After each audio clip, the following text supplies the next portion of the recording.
Abra su Biblia, por favor, en el libro de Salmos y vamos a compartir una palabra que Dios habló a mi corazón durante estos días y que es muy conocida por todos nosotros, pero creo que siempre el Señor, aunque nosotros conozcamos el texto que vamos a leer, siempre creo que Dios tiene algo preparado para todos nosotros. Amén. Amén. ¿Está aquí conmigo? Salmos 23.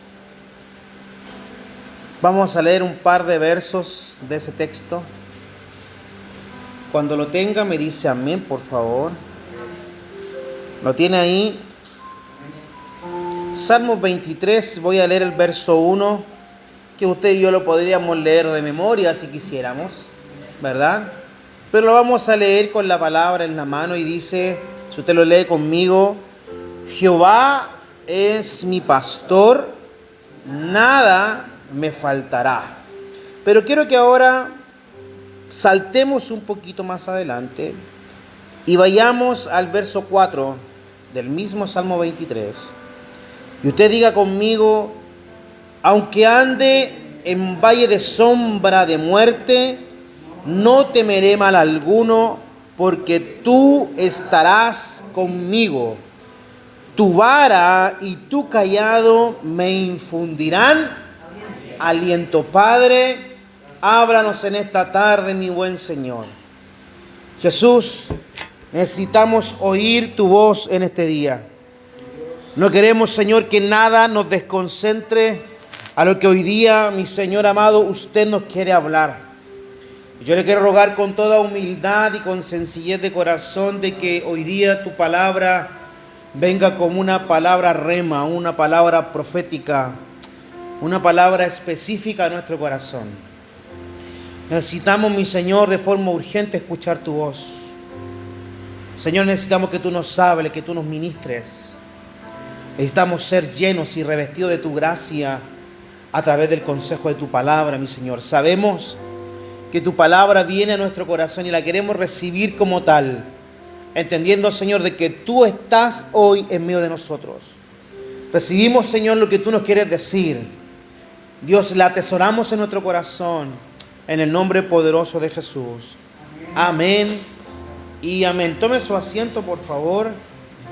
Póngase cómodo, póngase cómoda, pero no a tal punto de quedarse dormido, sino que busque la comodidad para poder escuchar palabra de Dios. El Salmo 23, de cierta forma, es un salmo que usted podría quizás recitar, podría quizás usted conversar, podríamos dialogar con respecto al Salmo 23, podríamos tener algún punto de vista distinto o concordar en algún punto de vista con el Salmo 23. Lo importante es que el Salmo 23, de una u otra forma, a ninguno de nosotros nos deja indiferente. El Salmo 23, como sea el Salmo que usted lo haya leído y en el contexto que usted lo lea, no lo puede dejar indiferente. Porque el Salmo 23, de cierta manera, quiera usted o no, el Salmo 23 es un salmo que habla a nuestro corazón, es un salmo que reconforta nuestro espíritu, es un salmo que en tiempo de necesidad el Señor nos puede abrazar a través de él. Pero yo quiero contar más o menos para que podamos entender lo que el Señor nos quiere decir y poder explicar lo que Dios habló a mi vida para compartir esta tarde. Quiero contarles más o menos qué es lo que estaba viviendo David cuando escribió este salmo. Usted sabe de que gran parte de los salmos, y no son la mayoría, pero gran parte de los salmos fueron escritos por el rey David, ¿verdad? No todos son autoría de él, pero la gran mayoría de los salmos fueron escritos por el rey David. Y según este Salmo 23, si usted lo ve en su Biblia, este salmo dice Salmo de David. Entonces nos da la seguridad que este salmo lo escribe el rey en un momento de su vida en donde él estaba huyendo de Saúl cuando escribió este salmo. David se encontraba en unas terribles circunstancias de su vida. al escapar de las manos de un rey que buscaba nada más ni nada menos, buscaba matarle. ¿Me escuchó bien? Saúl estaba detrás de David porque quería acabar con su vida. Al vivir por fuerza David, a través del escape que él hace, a través de tratar de salvaguardar su vida, él vive por fuerza y por fuerza mayor vive en un destierro de un reinado el cual ya le pertenecía a David por derecho divino.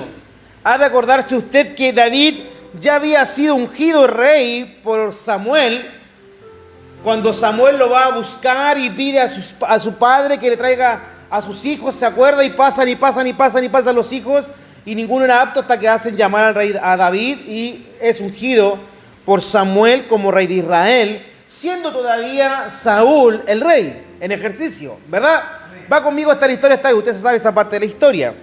Su consuelo, en medio de este proceso que David estaba viviendo, lo sacó en la analogía que David hace entre su antiguo trabajo de David, cuando él era un joven que pastoreaba las ovejas de su padre, y con el trabajo que Jehová había hecho y hace ciertamente por nosotros cuando Jehová y el Señor Jesucristo nos llama a sus caminos.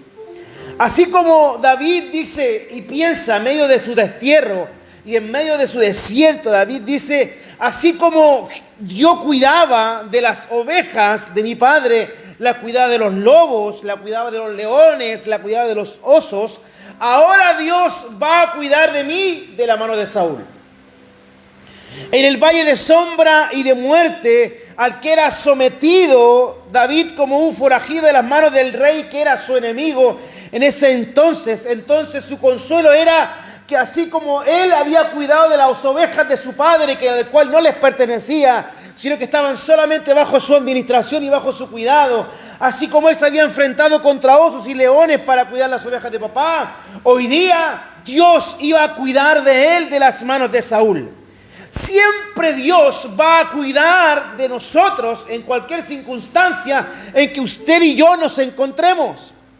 Como cuando Satanás arremete cual lobo contra las ovejas a través de prolongadas tribulaciones, Dios continúa siendo, siempre Dios va a continuar siendo nuestro amparo y Dios siempre va a continuar siendo nuestra fortaleza. Cual sea la circunstancia en la cual usted esté viviendo, usted tiene que saber que siempre Dios va a ser nuestro amparo y siempre va a ser nuestra fortaleza. ¿Hay alguien que lo cree aquí? Si usted lo cree, dígame amén. Y así cuando usted me dice a mí, si usted lo cree, usted me anima a mí para yo poder seguir compartiendo la palabra. Mi pregunta es, ¿hay alguien aquí que crea que Dios cuida de usted? ¿Usted cree que Dios cuida de usted? ¿Sí? ¿Hay alguien que se ha sentido en algún momento protegido por Dios? La frase mi pastor, cuando dice Jehová, es, ¿qué cosa? David no dice Jehová es el pastor. Se entiende que una frase o una palabra cambia todo el contexto de lo que quiere decir el texto bíblico. David no dice Jehová es el pastor y nada me va a faltar. David dice Jehová es mi pastor. O sea, él está claro a quién le pertenece. Ese es un sentido de pertenencia, un sentido de dependencia. David sabía quién era su padre. ¿Usted sabe quién es su padre? Entonces David dice mi pastor, y esto da una aplicación muy personal de este salmo. Dios cuida y dirige con amor a cada una de sus ovejas. ¿Hay alguna oveja aquí? ¿Me puede decir amén? ¿Sí? Así que cada persona que es hija de este pastor puede tener plena confianza en que su pastor va a cuidar de él. Pero no solamente David dice Jehová mi pastor, que se adueña y lo cree, sino que él profetiza sobre su vida que con este pastor nada me va a faltar.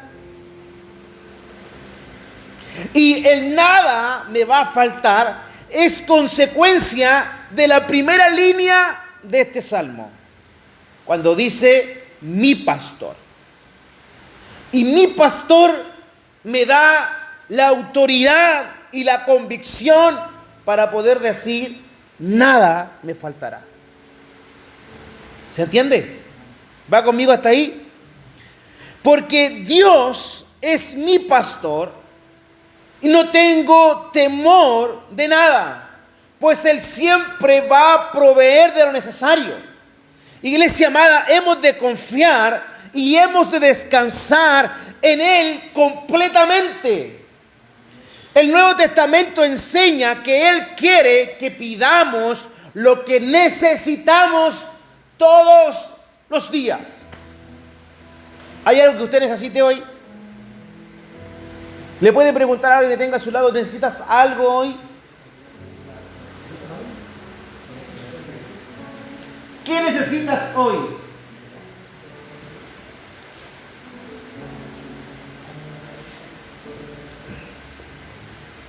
Le preguntó.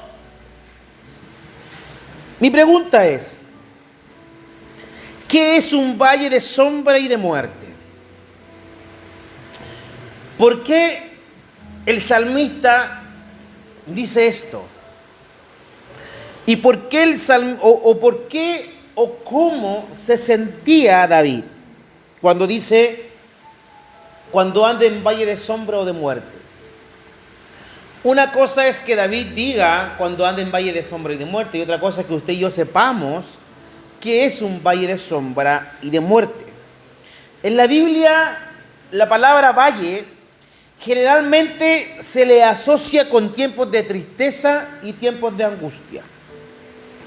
Precisamente el Salmo 23 habla de un valle de sombra y de muerte, dando a entender un lugar de desierto, dando a entender un lugar de sequedad, dándonos a entender nosotros un lugar de soledad y también dándonos a entender nosotros un lugar de muerte. La vida, precisamente la vida, no es un jardín de rosas. Jesús mismo dijo, en el mundo tendréis, ¿qué cosa? Aflicción. Pero Jesús dice, confiad, yo he vencido al mundo. O sea, Jesucristo mismo nos dice a nosotros, a usted y a mí, que en el mundo tendremos aflicciones.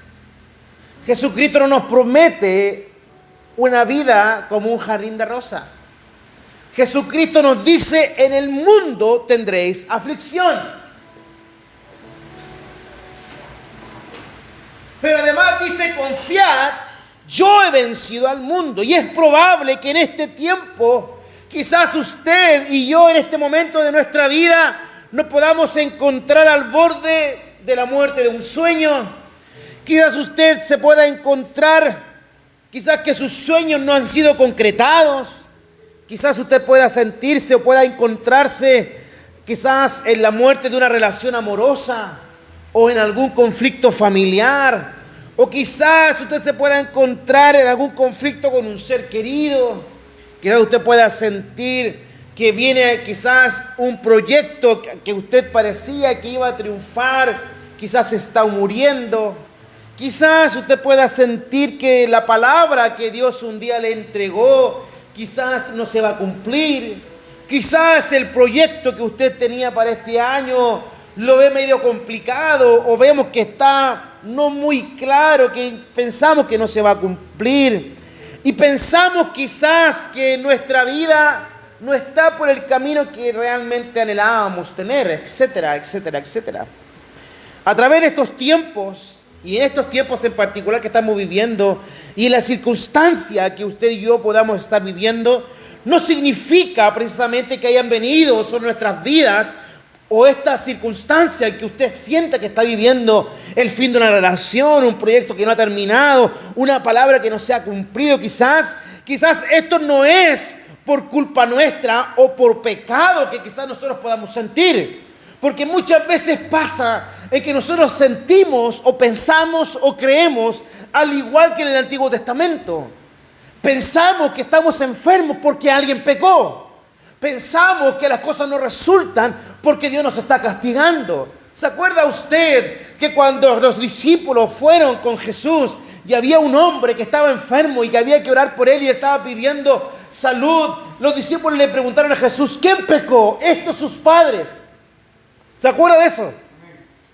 ¿Y por qué los discípulos le preguntan a Jesús quién pecó? ¿Estos sus padres? Porque se creía antiguamente que cuando alguien estaba enfermo era producto de un pecado.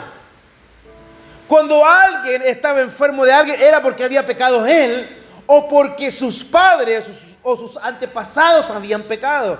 Y muchas veces nosotros pensamos y sentimos que porque no nos suceden las cosas, porque no nos está resultando el proyecto, porque no nos está yendo bien en la vida, pensamos que esto no está siendo un proyecto viable de parte de Dios, porque nosotros hemos pecado, porque no estamos haciendo las cosas bien, porque nuestra vida todavía es una vida que está culpada, porque todavía no hemos visto el sacrificio de Jesús en la cruz, porque quizás a veces nosotros no nos perdonamos nosotros mismos de lo que nosotros hemos hecho y Jesucristo ya nos perdonó y nosotros no vemos quizás el resultado de lo que nosotros anhelamos ver porque nosotros creemos que no somos dignos. ¿Aló? ¿Hay alguien ahí conmigo? Los justos también muchas veces padecen etapas difíciles durante su vida. La clave en este tiempo tan difícil es creer, iglesia, que el Señor sigue estando con nosotros y que nunca nos ha abandonado y que nunca nos va a abandonar. Su palabra dice que aunque tu madre y tu padre te dejaren, con todo te recogerá Jehová. No importa la circunstancia en que usted esté viviendo, no importa cómo esté usted viviendo su día a día, no importa cómo se llame tu valle de sombra o de muerte, lo que tú tienes que entender es que nunca, cualquiera sea el estado en que el cual usted esté viviendo hoy, nunca el Señor Jesucristo nos va a abandonar. Cualquiera sea el valle que estés pasando, nunca Jesucristo te va a abandonar en medio de tu valle. ¿Hay alguien que lo crea? Diga amén. En contraste con las alegres experiencias de las ovejas, que nos dice a nosotros el verso 1 y el verso 3, el sendero del peregrino pasa a ser en este texto más áspero. Porque David dice sombra de muerte. Y yo le expliqué que David había dicho mi pastor y también había dicho nada me faltará. Pero en esta sombra de muerte, cuando David dice sombra de muerte, es realmente que él se sentía en una oscuridad profunda y que incluye por supuesto la oscuridad de la sensación de la muerte en él mismo. Pero en estas experiencias que David menciona, el pronombre él, del verso 1 al verso 3, se convierte en tú. Y el significado toma un toque personal más cercano. Y se coloca a este Señor a mi lado, a mí conmigo, que anda conmigo. Siempre usted tiene que saber, iglesia amada, y debe entender que cuanto más oscura sea la sombra, más cerca está el Señor de nosotros. Vara, y esto a mí me llamó la atención cuando estaba estudiando y agarré mi cuaderno y lo escribí rápidamente, porque usted sabe que de repente vienen palabras de parte de Dios y uno tiene que escribirla rápidamente. Y vara, lo que yo entendía de parte de Dios, posiblemente se pueda significar protección. Cuando dice tu vara y tu callado. Y vara posiblemente significa protección y callado posiblemente significa apoyo. ¿Me escuchó bien? ¿Me escuchó bien? Entonces, si vara significa protección y callado significa apoyo, tanto su protección como su apoyo, cuando realmente logremos entender que son ambas los que nos dan el aliento, que nos dan la seguridad que necesitamos, realmente cuando entendamos esto, usted y yo disfrutaremos y viviremos con el aliento y la seguridad que necesitamos para vivir. Tanto su protección, tanto su apoyo son los que nos animan para avanzar y seguir adelante. Él es el aliento, Él es la necesidad que usted y yo necesitamos. ¿Alguna vez usted se ha quedado sin respiración?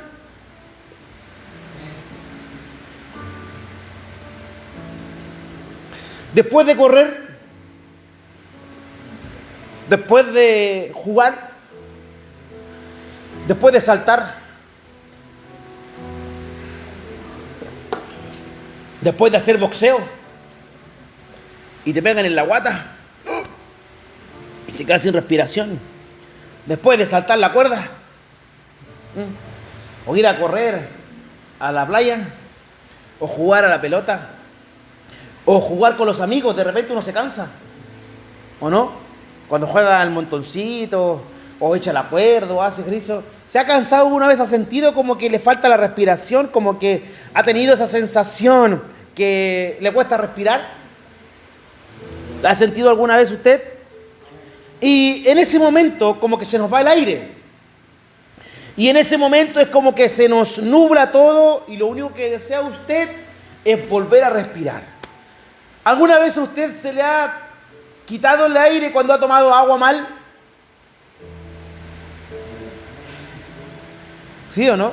¿Le ha pasado? ¿O eso me ha pasado a mí nomás? Que usted tiene tanta sed que pesca un vaso de agua, ¡pum!, se lo manda y como que se le pasa por ahí y como que se le aprieta el güero acá,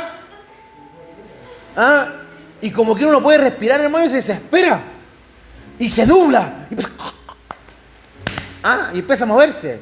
Una vez a mí me pasó en Quillota, no me recuerdo bien cuándo fue, pero una de las veces que hemos ido a Quillota, había harta gente en la casa. Entonces los más grandes, los adultos, queríamos almorzar, pero como usted comprenderá, sin la adorable molestia que producen los niños, ¿no es cierto? Entonces nos pusimos de acuerdo los adultos para darle comida a los cabros chicos. Y como mis adorables sobrinos son tan tiernos y amables y amorosos y no hacen mucho caso a veces, entonces al que más le hacen caso es al tío Carlos. El tío Carlos es pesado. Entonces yo los senté a todos en la mesa, vamos a almorzar. Entonces los niños habían ido a jugar abajo a la plaza y habían estado jugando. Y habían vuelto y a una de nuestras sobrinas le habían cambiado el nombre. Usted sabe que los niños juegan así, ¿no? Entonces una de nuestras sobrinas, no me acuerdo cuál era el nombre, porque se le habían puesto Rosita. Entonces todos le decían Rosita y la molestaban. Y ella se enojaba y decía, no, yo no me llamo Rosita, yo me llamo Antonia. Es la que vino hace un poco para atrás, hace un tiempo acá, la hija de mi cuñada. Entonces ella se quejaba, no, yo no me llamo Antonio, yo no me llamo Rosa, yo me llamo Antonia. Todos le decían, no, si tú te llamáis Rosa, y la molestaban, y la molestaban, y la molestaban. Entonces ella se enojaba y se ponía a llorar, porque usted sabe que las niñas son lloronas, ¿cierto? Entonces se ponía a llorar y decía, yo no me llamo Rosa, yo me llamo Antonia. Y todos le decían, no, tú sí llamas Rosa. Entonces yo le dije en un momento, y mientras estábamos en eso, yo le estaba cortando el lomo vetado que estaban comiendo los niños. Se lo estaba cortando y le iba dando a ellos.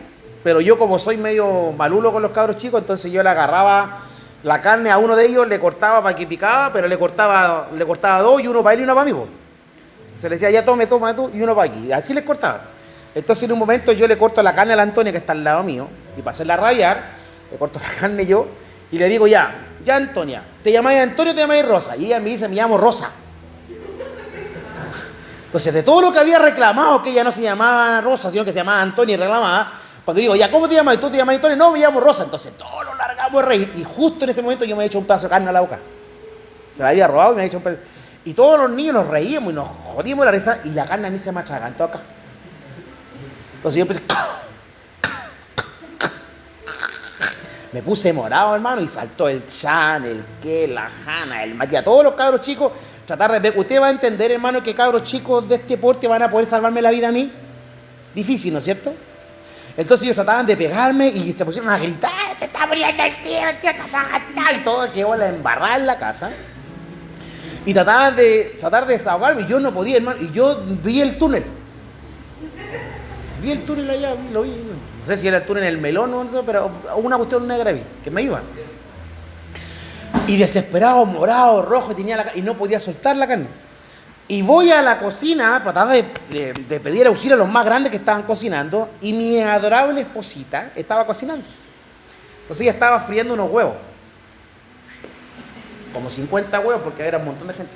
Entonces mi suegra dice, el Carlos se ahoga, el Carlos se está muriendo, el Carlos se ahoga. Y el resto gritería. Y como mi suegra no es muy cuática, mi suegra no es tan cuática, la verdad, es muy calmada ella. Entonces ella gritaba, se muere el Carlos, Daniel, el Carlos está ahogado. Entonces mi suegra le dice, sí, el inhalador lo tiene allá en el banano, pasa el inhalador. Entonces mi suegra, súper preocupada, le dice, el inhalador está allá adentro, pasa el inhalador para que se inhale. No, si está muriendo. Y aparece mi cuñado, uno de mis cuñados, y él me aprieta acá. Y me hace como 3 veces y ¡pum!, suelto la carne. ¿Ya?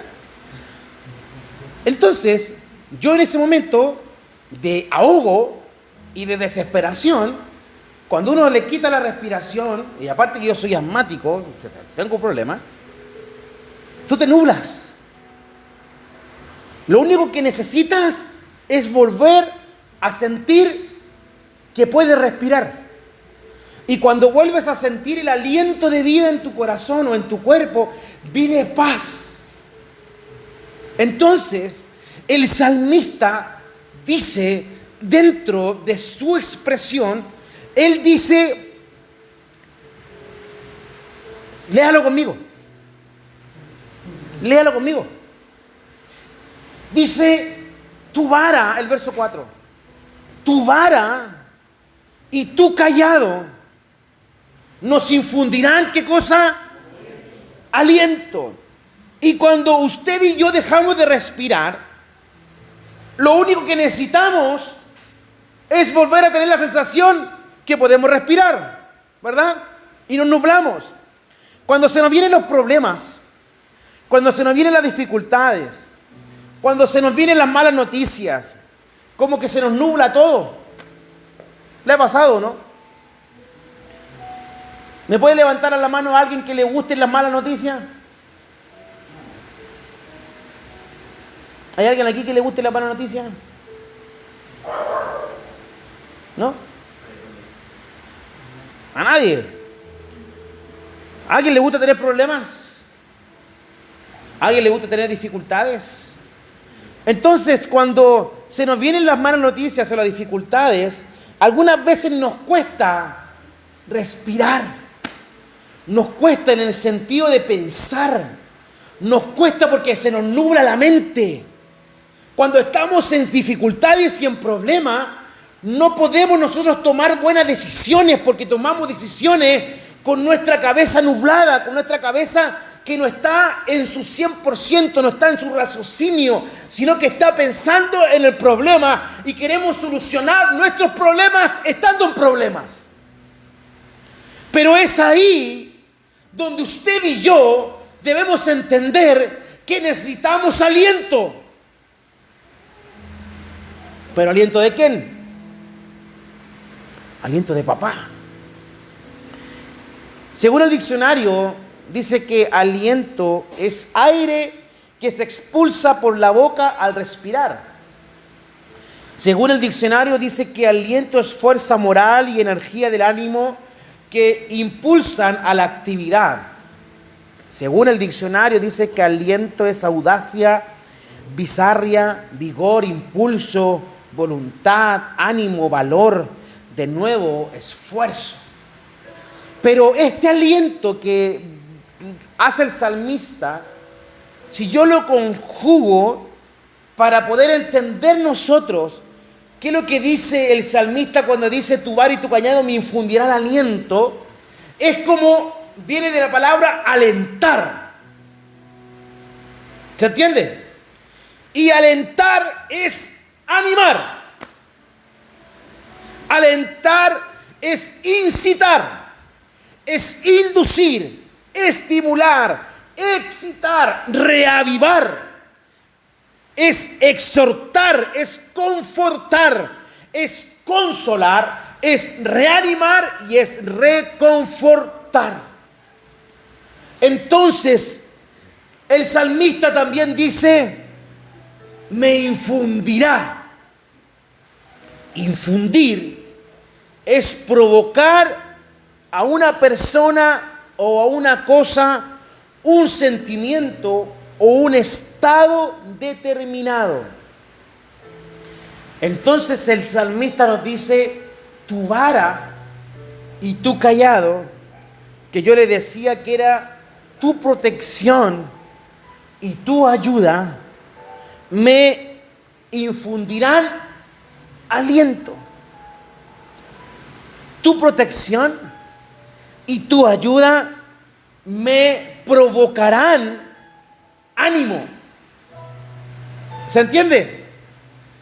Entonces, tanto su protección y su ayuda van a provocar en mí un estado de ánimo donde yo sé que no estoy solo, donde sé que su espíritu me dice, que su espíritu me anima, que su espíritu me incita, sigue adelante, avanza. Sé que es difícil, me dice el Espíritu de Dios. Sé que no tienes ánimo, pero sigue adelante. Hoy no lo vemos, hoy no lo comprendemos, hoy no lo creemos, pero su presencia nos dice, su palabra nos dice que Él nos está preparando un banquete para nosotros. Hoy día ese banquete, hoy día no vemos lo que está por pasar en nuestra vida, porque estamos metidos en un valle de sombra y de oscuridad, pero su palabra nos dice, avanza, avanza, avanza, porque yo estoy contigo, yo cuido de ti. Es ahí donde viene a la memoria la palabra que nos recuerda, Zacarías capítulo 4, verso 6, no es con ejército, no es con espada, no es con fuerza, estaba cantando la canción, no es con ejército ni con fuerzas, sino con mi espíritu, ha dicho Jehová de los ejércitos. No es, iglesia amada, como nos sentimos o como nos sintamos hoy.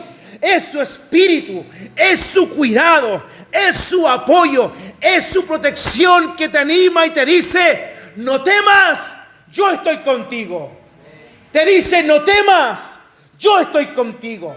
No temas, yo estoy contigo, iglesia amada. Experimentar la presencia del Señor en medio de los tiempos de valles de sombra y de muerte es indispensable para poder atravesar esos tiempos difíciles y seguir en el camino de la vida. Quizás no podamos evitar atravesar los tiempos de valles de sombra y de muerte, pero lo que nunca debemos dejar es mantenernos tomados de la presencia del Espíritu Santo. Lo que nunca podemos soltar es dejarnos llevar por esta corriente que nos quiera amedrentar, porque solo Él te sostiene, solo su presencia nos cuida, solo Dios es fiel. Aunque tu padre y tu madre te dejaren, con todo te recogerá Jehová. Él cuida de nosotros. Él cuida de nosotros. El único fiel es el Señor. Tu vara y tu callado me infunden aliento, tu ayuda, tu protección me animan, me provocan ánimo. Tu vara y tu cayado provocan en mi vida ánimo. Iglesia, Dios está con nosotros. Dios está con nosotros. Su presencia está con nosotros. No temas. Su vara y su cayado continúan de nuestra parte. No importa el valle de la sombra que puedas estar pasando. Hay un banquete que papá está preparando para ti. Hay un banquete que papá está preparando para nosotros. En medio del valle de la sombra no lo vemos, pero Él está trabajando. Cuando Él está en silencio, dice la canción, es porque Él está trabajando. Tú sales del valle. Confía que en medio del valle no temas, no te angusties. Sé que es difícil. Te lo digo con convicción que es difícil. Te lo digo con el corazón, sé que es difícil. No es fácil estar en un valle de sombra. No es fácil estar parado en medio de un valle de sombra y de muerte. Pero lo que sí sé decirte hoy, que en medio de mi valle, sé que la ayuda y protección de Dios me provocan ánimo. En medio de mi valle, sé que la ayuda y seguridad que mi Dios me da, en medio de mi valle, me producen ánimo. Y eso es lo que te quiero compartir a ti hoy día. No dejes que el valle sea mayor que la ayuda y que la seguridad que mi pastor, que mi Señor nos da en medio del valle. ¿Hay alguien que lo crea aquí? ¿Te puedes poner de pie un momento, por favor?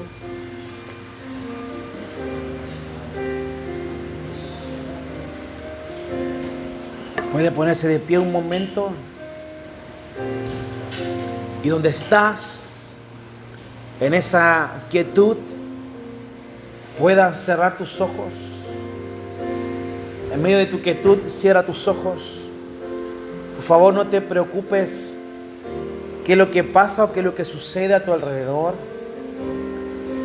En medio de tu quietud, cierra tus ojos, por favor. Y dile al Señor con todo tu corazón, si tú crees que Él cuida de ti, dile: Señor, yo sé que tú cuidas de mí. Yo sé que en medio de mi desesperación, en medio de mi valle, yo sé que tú estás. Yo sé que tú estás. Yo sé que tú estás. Yo sé que tú estás. Yo sé que tú estás, Jesús. Te amamos porque eres bueno. Te amamos porque eres fiel, Señor. Gracias porque tú eres santo, porque tú eres eterno. Gracias, Señor, porque no hay nadie que se compare a tu presencia. Gracias, mi Jesús, porque solo tú eres nuestra seguridad. Solo tú eres nuestra protección. Solo tú eres nuestro pastor. Eres mi pastor. Y en ti estamos seguros. Porque tú cuidas de nosotros. Tú nos animas. Tú nos proteges. Tú sales a nuestro encuentro en medio del valle. Tú estás, Señor, tú estás, y eso nos da seguridad, porque sabemos que tú estás. Gracias, Jesús. Te amamos, Señor. Te amamos, Señor. Te amamos, Jesús. No hay nadie como tú, Señor. Te adoramos a ti, porque solo tú eres nuestro papá. Solo tú eres nuestro Señor. Eres nuestro Padre eterno, nuestra seguridad. Te bendecimos, Señor.